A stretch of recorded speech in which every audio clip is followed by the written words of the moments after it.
to see you. This is the Mark Meer Q&A, so if you have any Qs, I will give you A's. So yes, hello, I'm Mark Meer. I do voices in video games, and I also am an improviser and actor. I just did the Improv All-Star Show this very season.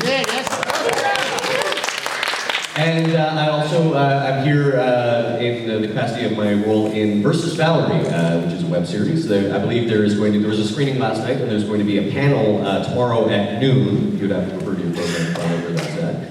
And also, for all of you in attendance, I have stickers from my Super Channel TV show, Tiny Plastic Men, which is a sort of a combination sketch and sketch comedy show and sitcom about three guys who work as toy testers at prototype testers at a toy factory.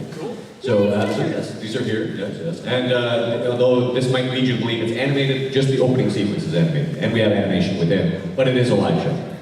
So yes, if there are any questions, I open the floor to you. Yes, Commander Shepard. I'm flattered. Yes. I gotta ask, when you read the script for Citadel, yes. You saw evil Shep Club. Oh, I love that. Because I mean, you listen to that, it sounds like you're having a ball with that one. I certainly did, yeah. Citadel was probably my favorite DLC on the Citadel.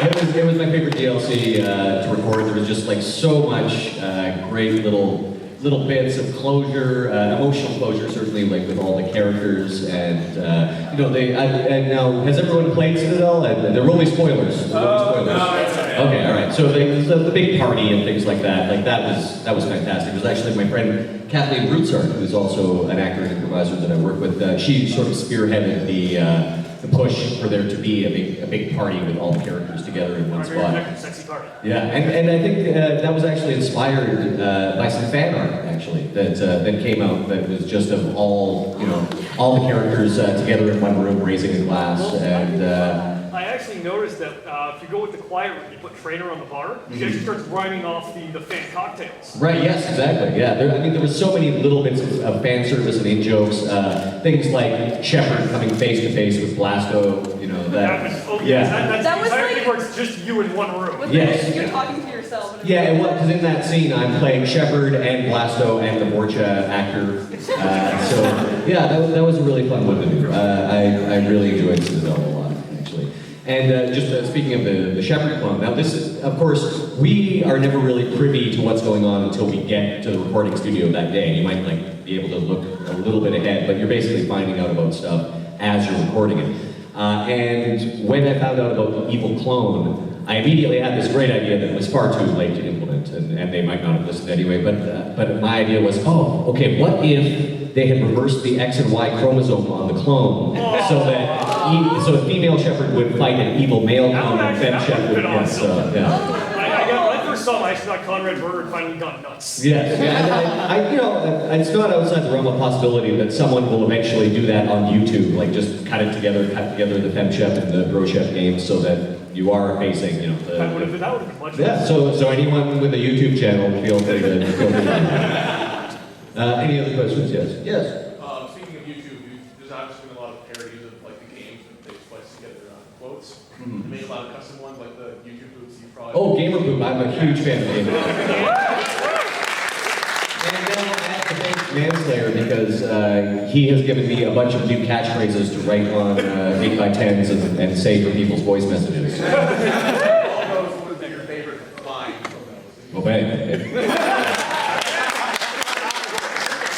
There are quite a few good ones. I'm Commander Shepard, the Lion's Drag Queen. Yeah, Gamer Poop is hilarious, and that even more than it really hits home like when you go to conventions and you see people dressed up as Commander Shepard and that sort of thing, and like things that people have made. But when something that you've been in is in a hugely successful parody, then it's like, oh wow, now I've made it. Yes. I have one question followed by a really big request, if you don't mind. Sure. First of all, what was your opinion on the ending of Mass Effect 3 post and before the extended cut? No, I have been asked this before, and I don't mind talking about it. I didn't have a problem with the original ending, and I know a lot of people had issues because of clarity and closure, and I think that BioWare did a really good job of addressing those in the extended cut. However, like some of the problems that people had were like, they were just worried that the universe had been destroyed. You know, I had some inside information. I knew that the Mass Effect relays weren't irreparably destroyed, or not necessarily irreparably destroyed, but some people, because they went with a sort of more ambiguous, sort of 2001 style ending, there were questions unanswered. People wanted those questions answered. But for me personally, like I thought that you know, issues people raised, like, well, if the Mass Effect relays are destroyed, then that means the Armada is stranded on Earth, and like a lot of them can't eat the food that's there, and so like they're all gonna. But I thought, like, if they were gonna do a sequel, wouldn't that be an extremely interesting starting point, where you've got like this entire alien armada, and some of them are starving to death and will be dead within weeks, and like that would be a very cool starting point for the game. But that said, I really like the extended cut as well. And pre the extended cut, my favorite ending was probably Destroy. Yeah! But post extended cut, definitely Control.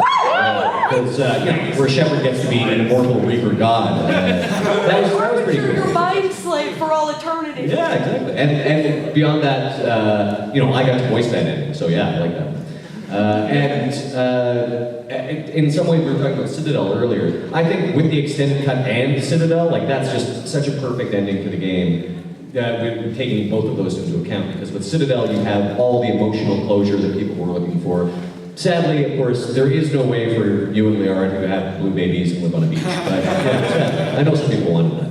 But certainly in the tone of the game, it was pretty clear that there wasn't going to be a standard happy ending. Like I think that having that ending would have maybe sort of gone against kind of sort of the themes of the things that have been set up in the game, where it was about sacrifice, and it was about the fact that maybe not everybody's going to come out of this unscathed. Yes. Oh, yeah. Oh, sorry. Did you had a request as well? Yes, Sorry, we'll get to you. I was unable to come here yesterday. Yeah. I am also unable to come here tomorrow because I have to take my kid to see Thomas the Tank Engine. I understand, sir. Yes. Do you have something that you would like to say? I don't have any pens or anything. I have some. Okay. If Okay. it's not too much trouble, Prepared I have Sure, my date right here. Yeah, we can do that afterwards. Okay. Sure thing. And as I mentioned, I have stickers for everyone. Yeah, you can sign that too if you don't mind. Thank you. Sure, I got that in. Yes, we'll get to that after the session. Yes, thank you. Yes, you. And then you.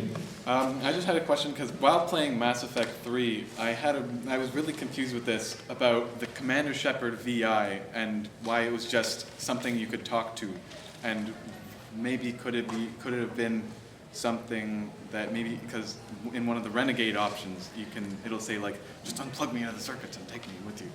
So, but do you think it could have been cooler if you could take the Shepard VI with you?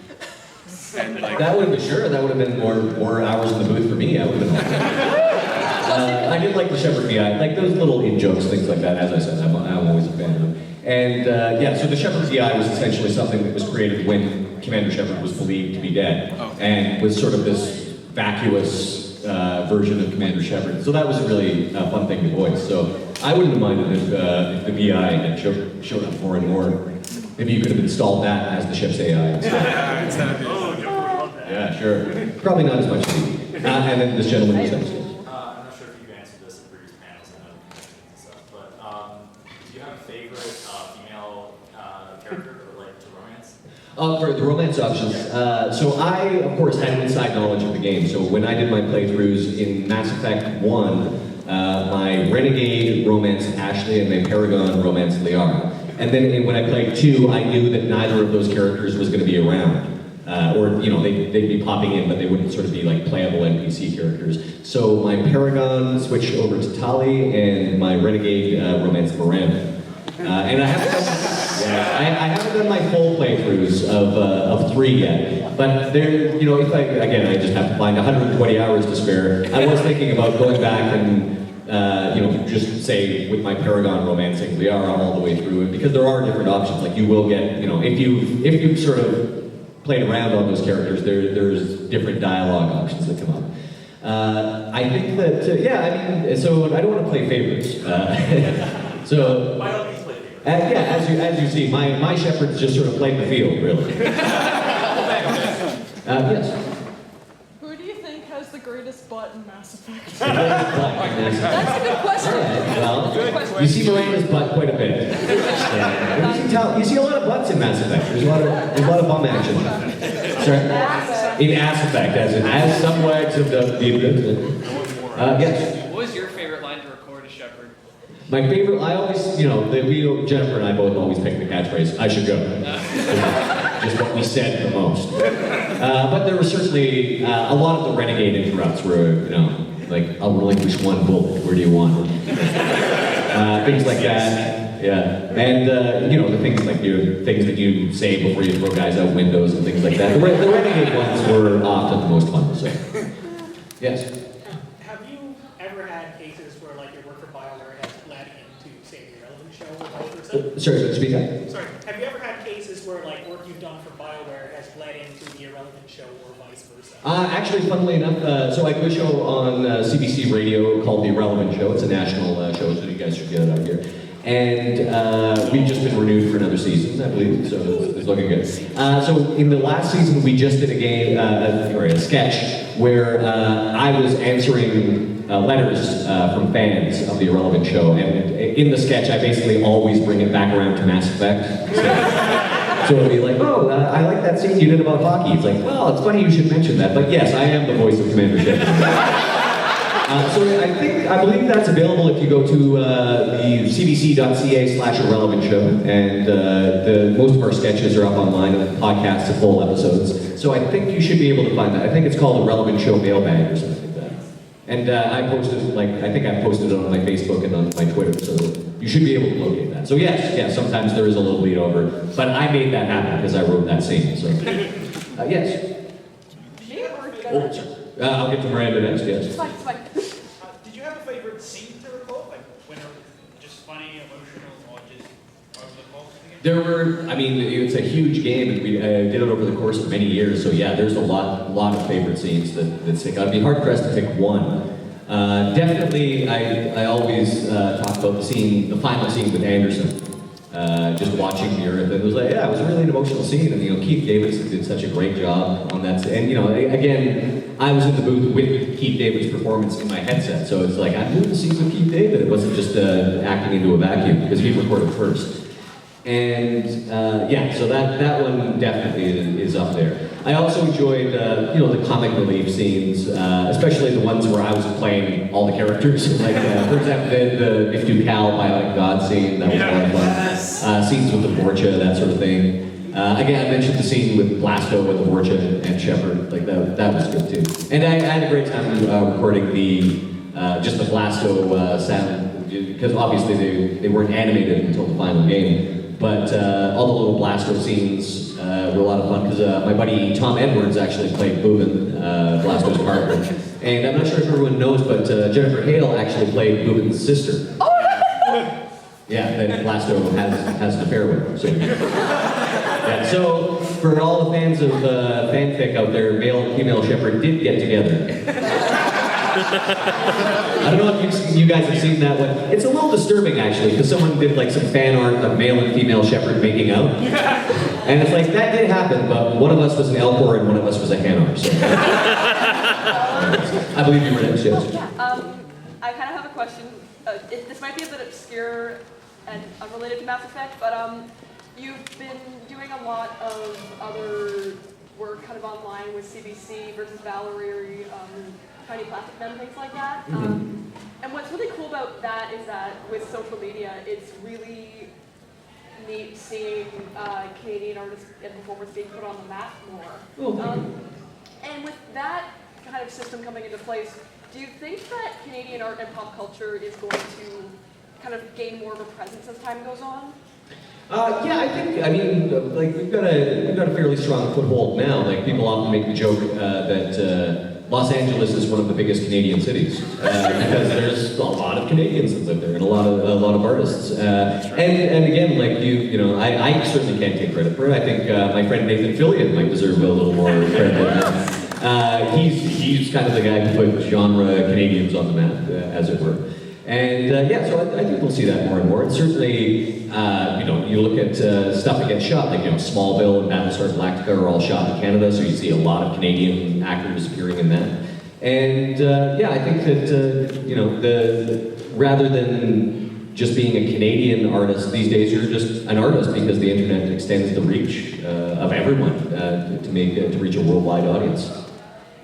Yes, and users.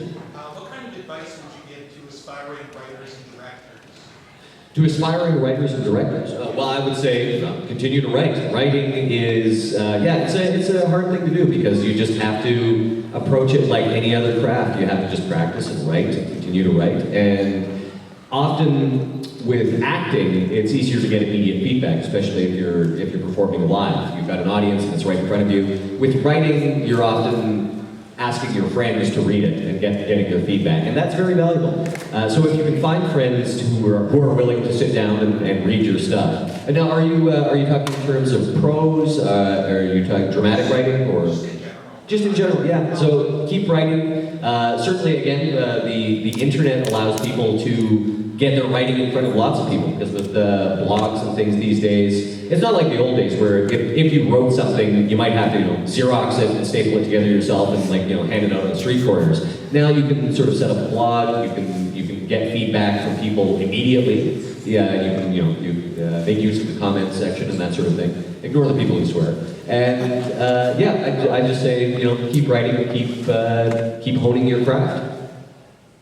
Yes. Me? Yes.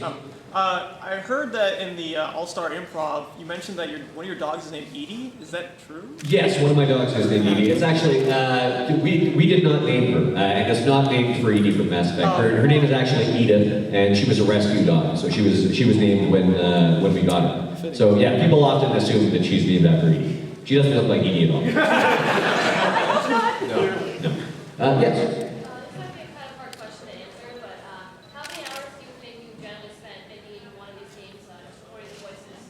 Lots and lots and lots. Mass Effect, especially for Commander Shepard, I think it's the most amount of dialogue, the biggest amount of dialogue that any character has ever had in a video game, because of course you're doing both Paragon and Renegade paths. And beyond that, especially once you branched out from the first game, so for example, you could have killed Rex in the first game. And then you would never encounter him again. But you also had to record all the dialogue for any subsequent scenes with Rex. So there was a lot of dialogue that a particular person might never encounter on their playthrough. But there was just so much to do. So let's see. I'd say on each game, going right from early demo work right up until the final redos and whatnot, it would be over a year was spent recording each game. Now, of course, I wasn't in every single day, but it might be we'll need you for 2 days this week. Okay, we're going to need you for every day the following week, and then we won't need you for a month, but then we're going to call you back, and you'll be in pretty much every day of that week that we call you in. So yeah, it was lots and lots and lots of hours. My director could probably actually give you the final tally, but there was a considerable amount. And then, given the fact that I was also doing other characters besides Commander Shepard, that increased it as well. Yes? Other than Commander Shepard, which was your favorite voice to provide for Mass Effect? Because you voiced a lot of characters. I did. The Vorcha were a lot of fun. I quite like them. And I got to be, anytime you see a Vorcha, it's me. So, and also all the Hanar. I'm hard-pressed to choose between the Vorcha and, the Hanar, they were fun. Blasto was particularly fun. Of course. Probably Blasto or Nifty Cal, he was great too. And the Vorcha in general, all the Vorcha pretty much sound the same. Although in scenes with multiple Vorcha, I had to then find different levels of screeching so that the Vorcha didn't sound exactly the same. I'll go with Blasto because he has his own comic book. And actually, Blasto is he's probably the next most popular character that I do after Shepard, because people have given me homemade Blastos and crocheted Blastos and things like that. And as I say, he's got his own Dark Horse comic book. So, and funnily enough, Blasto has his own comic, but Shepard doesn't really, because Shepard doesn't appear in any of the comics because they didn't want to say it's male or female Shepard. So yeah, Blasto has more media exposure in the comic book field. Yes, sir. Yes. You mentioned before, give a suggestion during recording the Citadel DLC. Has there been any other times like that where you've been able to influence or give suggestions that got incorporated into the game? Well, again, my suggestion was just like, hey, this would be a fun idea. Too bad you guys wrote this months ago. So yeah, in large measure, certainly plot-wise, there wasn't really, things have been worked out well in advance, and if you were going to change things, it's like a house of cards. It's just, everything will tumble if you start changing things. And I mentioned this in my previous panel. The other thing was, of course, that Jennifer and I were doing the same dialogue. So basically, the person who recorded first would be the one who, they were very good about letting us change dialogue in terms of, the sentence is a bit of a mouthful, it might be easier to say it like this, or sound more natural if I say it like this. But generally, we'd have to go with whoever recorded first. So if I recorded first and I changed the wording on the scene, they would change it in Jennifer's script as well, and vice versa. If she had changed the wording on something, then they would get me to match it. Yes? Hi. I'm asking another question that I just thought of. You just talked about how you like changing the script, but generally with just the storyline in general, were you and like Jennifer generally happy with the way Mass Effect all 1, 2, and 3 were ended? Oh sure. Storyline-wise? As I mentioned, I didn't have a problem with the original ending. But it's not really in my place to find problems with it. We're there to bring the writer's vision to life, and that's what we've been hired to do. And so we attempt to serve that as best we can. It's more an issue of bringing everything. Video games are such a collaborative art form. Even more than, say, film or television, because everything you see has been created from the ground up, out of ones and zeros by the technicians and artists who worked on it. So I'd say that we were happy with the direction it's going. But the other thing is, people sometimes ask, would you ever encounter a line where you go, oh, Commander Shepard wouldn't say that. But Commander Shepard is a character that's completely crafted by the player. Like their background, their personality, their morality, everything is determined by the player. So there is no definitive Commander Shepard. I play Commander Shepard, but everyone who played the game is Commander Shepard, and everyone's Shepard is just as valid as everyone else's. So it's an interesting character in that way. Yes. A little bit of a personal question. Yes. What brings you to these types of conventions that aren't as mainstream? What brings you to these types of conventions that aren't as mainstream as like your Comic-Cons or Anime North? Oh, okay, yeah. Well, I like going to conventions. I mean, for years I would just go to conventions as an attendee and buy things and go to panels and that sort of thing. So yeah, what brings me to these conventions? An invitation, basically. And this is smaller than say DragonCon, which I'm doing at the end of next month. But I see these conventions as just as valid. I live in Edmonton, so it's like, I certainly turn my nose up at smaller centers. They're like, no, not at all.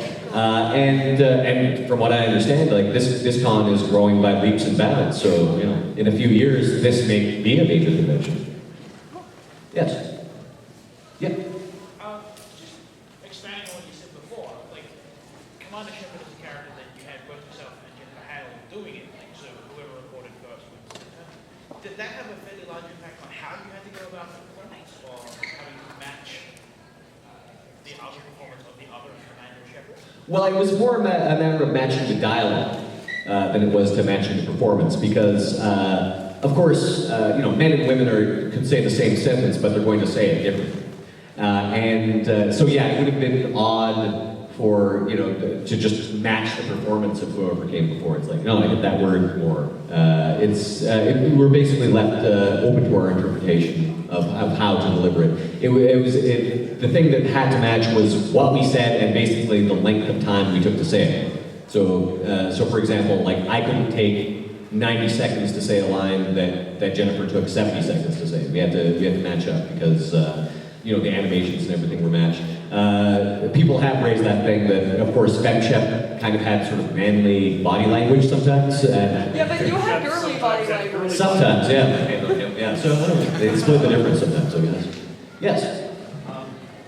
Mass Effect, the original, came out around the time, about a month before EA bought BioWare. Were there any interesting transition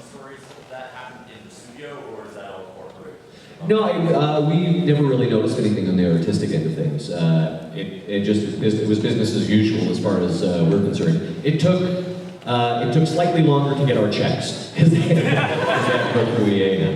But yeah, I mean, there were things that changed from the first game to the second game, but they were just advances in technology and things like that. We on the very first game we were still using paper scripts, and the last panel I talked about this. There'd be a stack like this in the recycle bin. And then when we moved on to the beta system, which we used as a screen, that streamlined things and moved things along quicker. It speeded up the process actually, so it was a lot more efficient when we moved along. But I don't think that had anything to do in particular with EA taking over. Yeah, it was just advances in technology. Yes, sir. Can you give us any idea of what your plans are for the future? Like any projects that are coming in the pipeline that we might... Projects that are coming up in the future? There are some things I can't talk about, but there are a few things I can talk about. For example, Tiny Plastic Men. Plastic Men Season 2, which we just finished. We shot for about 4 weeks in Edmonton, and now there's quite a bit of post and animation to be done on that show, so I believe... let's see, last year we started airing in December, so I think we'll probably be in a similar time frame, if you have Super Channel. And beyond that, the Irrelevant show, as I mentioned, has also been renewed for another season.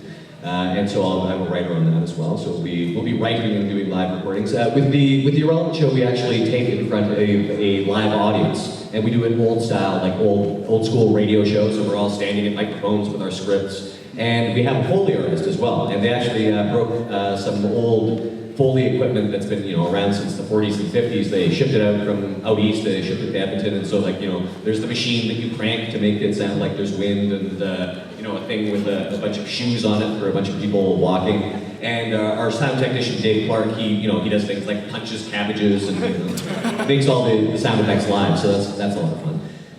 Beyond Irrelevant show and Tiny Plastic Men, I've actually, there's a Kickstarter campaign for a new game that I was just sort of contacted by. It's a company called Black Forest Games. They're based in Germany. And they've started a Kickstarter campaign for a game called Ravensdale that I'm going to be one of the main voices in. It's going to be a side-scroller, but it's a very cool concept. It's basically fantasy setting, so humans versus orcs and goblins and that sort of thing, but it's got a very steampunk feel. So it's sort of fantasy mixed with early Industrial Revolution style technology, and so that'll be a lot of fun. Beyond that, Dragon Age 3 is coming out, and I've done a little bit of work on that already. I cannot go into any details on that, but it is coming out, and so I'm not giving any spoilers by saying that. Let's see, what other games? There's actually a game that's tied into Tiny Plastic Men called Kitten Assassins, which it's a character that came from the show, and so we've actually got an episode that ties into the video game. We're working with it'll just be like a little iPhone game, but we've been working with a company in Edmonton on that, so that's going to be coming out soon. There's some animation stuff for Cartoon Network that, or it's being pitched to them anyway, that I can't quite talk about yet. And various other things. And let's see. Oh, actually, one thing I can talk about, which may tour out here. There was a show called Blind Date, which was done by Rebecca Norton from Loose Moose Theater, which is a very prominent improv theater. And she basically would take an audience member on a blind date, so like bring an audience member up on stage and make them the star of the show. And it was quite successful, tour all over Canada. We're actually collaborating on a show called Legend Has It, which is a fantasy adventure improv show in which we bring an audience member up on stage and make them the hero of an epic quest, and I play the villain in that. So we'll be starting, let's see, we've got another workshop in Calgary in October, and then we're going to be part of the Playwrights Festival from February to April. We'll be running that show. And other than that, there's the improv, which I constantly do. Coming up soon, we've got the Dynasty Soapathon, which is a 50-hour improv show that many of the actors do without sleeping. And I was actually the first one to do the entire thing and prove it could happen without killing yourself. So that'll be coming up, and we also do that in London, England. Some friends of ours who played in Canada started their own, so we go over to London every year for that. And so yeah, busy times, many things. And my Halloween party, I've got to plan that. What are some smaller roles outside of Mass Effect that you voiced for that you really the Dragon Age stuff that I've done. Like that's, I was talking in the last panel again, is that some ways it's more fun for me to play the Dragon Age games. Because Mass Effect, I'm so privy to details of the plot, and I know so much of what is supposed to happen, that there's no surprises for me in the story. It's still fun to play, you know, and to see everything put together. But with the Dragon Age games, I can just like play through and like find myself and kill myself and then move on. I'm mostly villains and monsters in those games. Japan is a really fun character to play in Dragon Age 2. He was the male elf prostitute in the bordello. And I love doing monsters and stuff, so like Hybris the Pride Demon and the werewolves and things like that. Very recently, I did the Baldur's Gate Enhanced Edition from Overhaul Games. Overhaul is a company that's basically taken the original Baldur's Gate games, they've revamped them, they've tweaked the graphics, they've added in whole new adventures and modules and new characters, new NPCs. I'm one of the party NPCs in that. And I got to play the main villain in the new module, the Black Pits, Baloth the Entertainer. And that was me basically doing my best to channel Mark Hamill as the Joker. It's actually, so Baldur's Gate Enhanced Edition, it's available as like an iPad download, and it's like, you know, $7 for 60 or 70 hours of gameplay, more, because they've added all this stuff. And we just finished up Baldur's Gate 2 Enhanced Edition, and I believe that should be out in the fall, or maybe even sooner. And so yeah, getting to do the Baldur's Gate games, the Enhanced Edition was really fun because Baldur's Gate 2 was actually my very first video game voice work ever.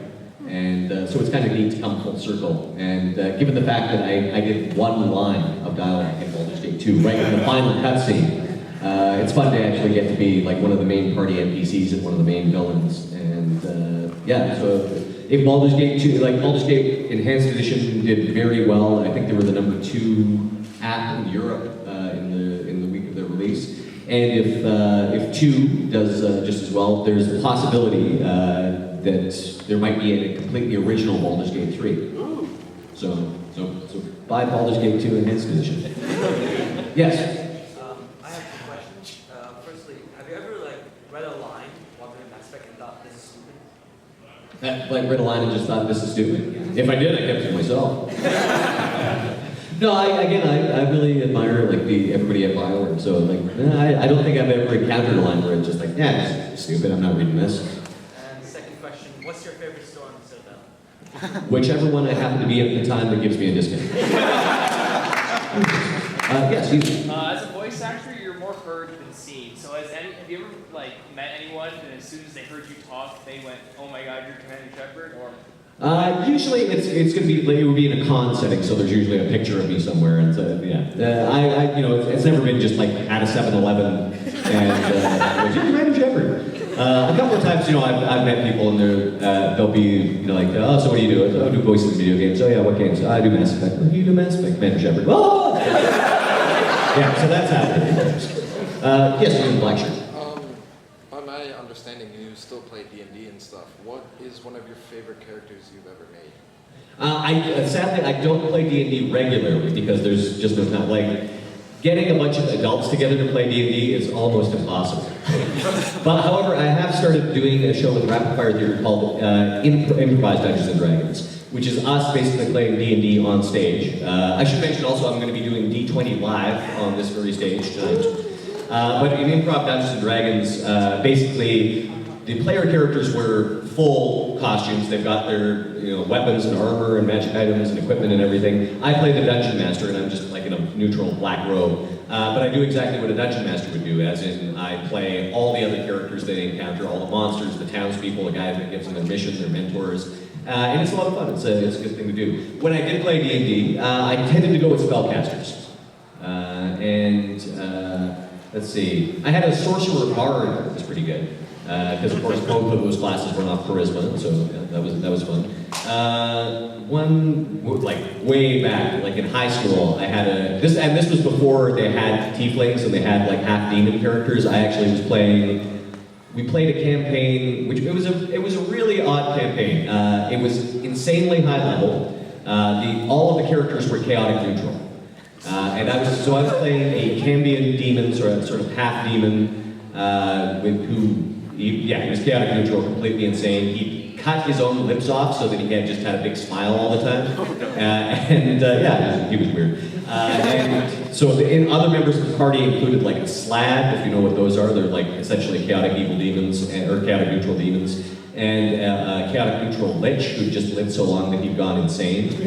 And you know that campaign actually involved us breaking into the 9 hells to steal something and just causing chaos because they actually were they disliked lawful evil characters more than they disliked any other lawful just because they were so arrogant. And, yeah, so that was a fun campaign. Yeah, let's see. There was someone. You had a question. Yes. Are you a good dancer? A good dancer? I'm not a very good dancer. It takes me forever to learn choreography when I do live stuff. So yeah, not a good dancer. No, I can fake it, but yes. Are there any particular scenes in Mass Effect that you found really hard to get right, or did you just breeze through it?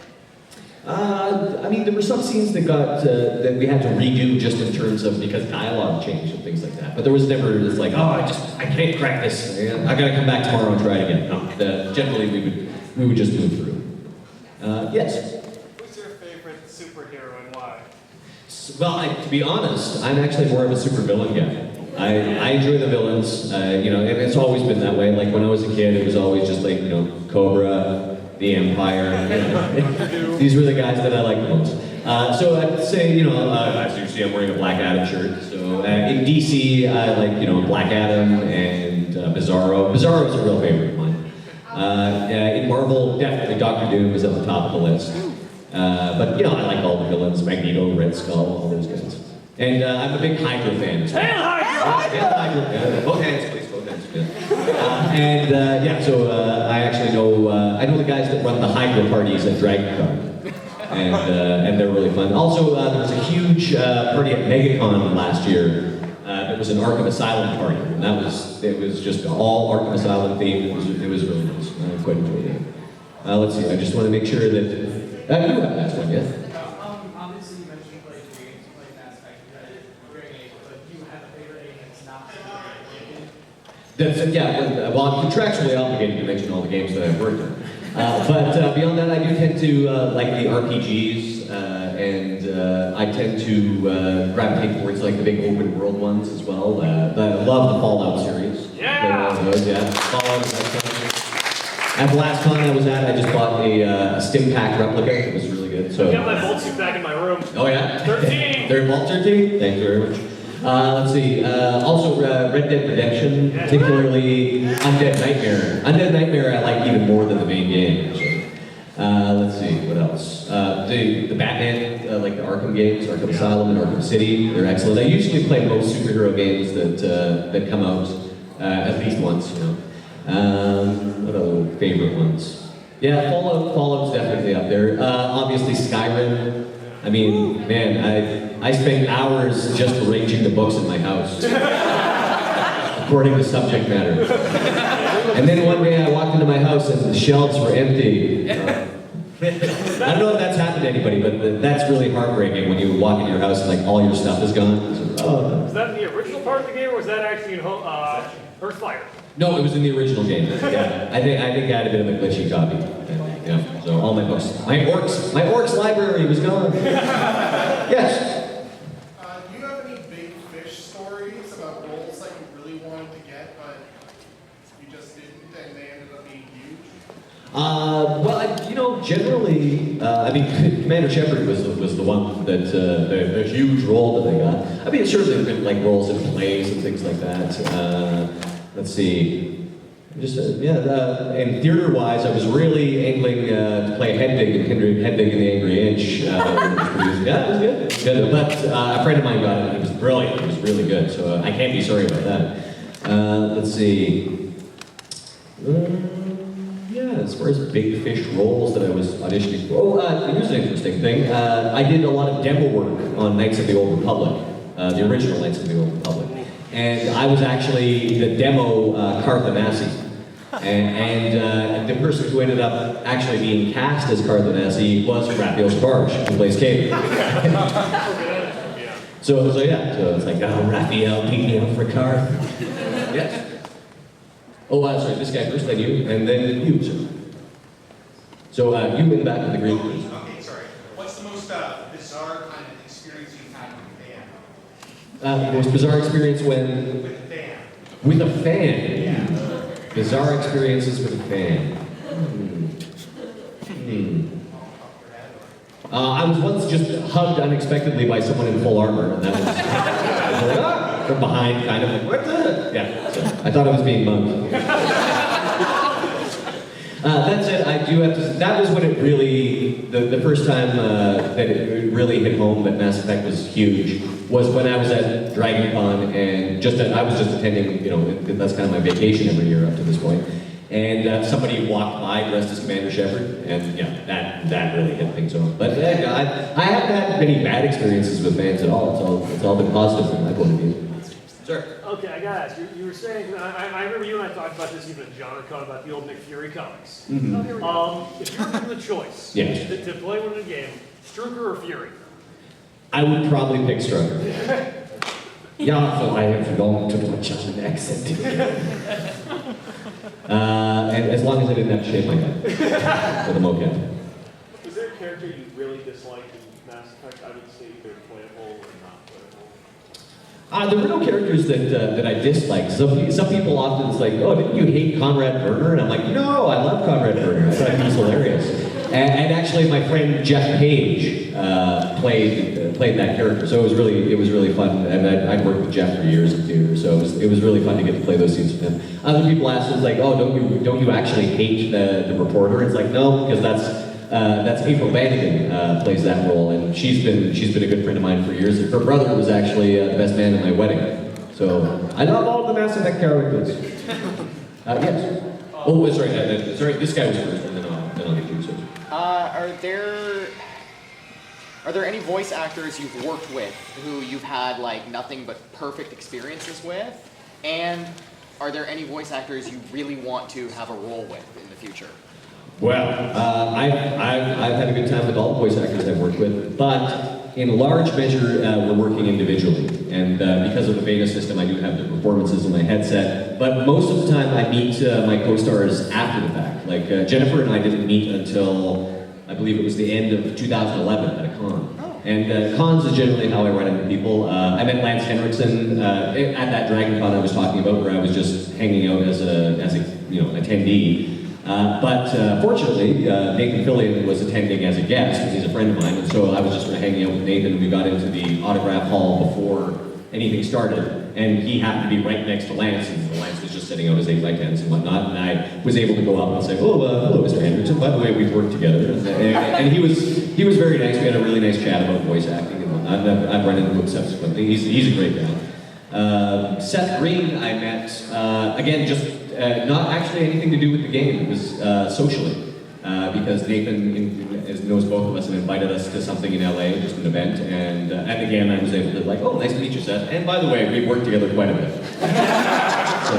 so yeah, that was fun. And as far as voice actors that I'd like to work with, I mean, there are voice actors I greatly admire. I just got to meet Billy West for the first time at the Albuquerque Comic Con, and he's a really nice guy. Of course, I would love him because he's brilliant and hilarious. Mark Hamill, he's my favorite Joker, animated or otherwise. Kevin Conroy, obviously, Nolan North. I mean, I was really fortunate in Mass Effect to get to work with not only sort of celebrity voices like Martin Sheen, Keith David, but also just really experienced, fantastic voice actors like Jennifer Hale, like Steve Bloom. The people who were just so prolific and very nice people as well. And you were next, I believe. I did not do mocap for Mass Effect, no. Okay, sure. We're just, there'll be one or two more questions right after this, and then we'll have to wrap it up. I did not do mocap for Mass Effect. Some of my friends did, however. What was it like for them to implement coding? I don't actually know, because I haven't asked them. There was some mocap was done in LA, but I know that some stuff for both Dragon Age and Mass Effect was done in Edmonton as well. So some of my more athletic friends who are good at dancing were involved in that. I'd say that my physicality is more suited to a Solarian than say Commander Shepard. So if I ever do mocap, it'll probably be for someone skinny. And so we got one or two more. How about you, sir? And well, is there anyone who hasn't asked a question yet? Oh, okay. Well, it'll be you and then you. Just wondering, is there like a dream role or series that you would really like to voice? Just like a voice that you look at and be like, yeah, I'm gonna do that when you were practicing for that one thing. Are you talking animation or anything, or? Animation or anything. Or games. As I mentioned, Dr. Doom is probably my favorite supervillain, and so I would love to get to voice Dr. Doom in a game. And he's so seldom is given his proper Eastern European accent that he should have. So yeah, I would love a chance to get to voice Dr. Doom, whether in animation or games or whatever. And you, sir? Has anyone ever inspired you to become a voice actor, or was this a profession that you just happened to stumble upon? Well, people often ask, how do you become a voice actor? And the answer is, be an actor and then get a voice gig, and then you're a voice actor. Voice acting, it wasn't something specific. I knew acting was something that I really wanted to pursue. I came to it through improv and theater. And, but I long admired voice actors, and I practiced voices and things like that. Ever since I was a kid. We talked in the last panel about how I kind of idolized Mel Blanc, who did like all the Warner Brother voices, and also Barney Rubble on the Flintstones. And Barney Rubble was one of my favorite characters ever. So I really did like him. Plus, there were things like just SCTV was a real influence on me. SCTV and Kids in the Hall. And so just the range of voices and impressions that are done in that really inspired me. In the last panel, I also talked about how Dungeons and Dragons was really my first acting experience because we didn't have drama at my high school in a small town. But I would say that Dungeons and Dragons also tied in with that, doing the voices, because I was often the DM, and the guys I was playing with, we'd often do it for laughs, so it would be things like, the bartender at this inn is Barney Rubble, or Paul Lind is the wizard who you're going to meet. So it's all part and parcel just of the acting. I know very few voice actors who are just voice actors, who is like, no, I would not do a play, I would not do a commercial, or things like that. When you're an actor, you do lots of things, and so that's how you approach it. So I believe that is all the time we have. I want to thank everybody for coming, and I would mention that if you'd like to come up here, I have stickers available for 9 classes. Thank you very much, and whoa,